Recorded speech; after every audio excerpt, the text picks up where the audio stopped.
We can use Bloom's taxonomy to plan lessons in all sorts of different ways. Perhaps the simplest is to plan a three-part lesson which gradually moves up the levels of the taxonomy. So our first activity focuses on knowledge and comprehension. Maybe we introduce some new knowledge to students and then give them an activity where they're getting to grips with that, developing their comprehension of the content. Then we ask students to apply the knowledge, the new learning that they've got. Or maybe we ask them to analyse something, either using that new knowledge or connected to that new knowledge. So that forms the middle of our lesson, and you'll notice what we've done is we've moved from the first two levels of Bloom's taxonomy to levels 3 and 4. Then, for the final part of the lesson, our third section, we move up again to synthesis and evaluation.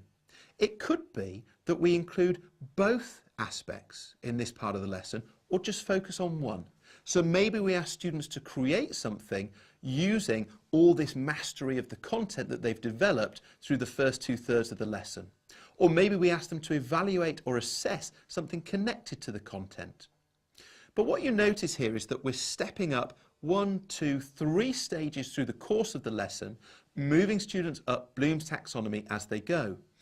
Now, when we do this, we can feel fairly confident that students are going to be both gaining a greater degree of mastery over the content and also experiencing a greater degree of challenge as the lesson progresses. Another option is to think about a series of lessons. We might decide when we're introducing a new topic that we'll focus on knowledge and comprehension in lesson 1 and make sure students have a really good, in-depth, secure understanding of the new content before moving on to application and analysis in lesson 2. And once again, we ensure that they've secured that level of cognitive process before we move on in lesson 3 to evaluation and synthesis.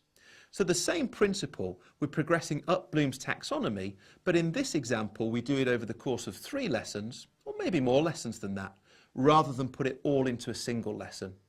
Both options are effective, both secure the same end of giving students an increasing level of challenge and helping them to develop mastery as time progresses. Golden nugget. We can use Bloom's taxonomy to structure individual lessons or lesson sequences.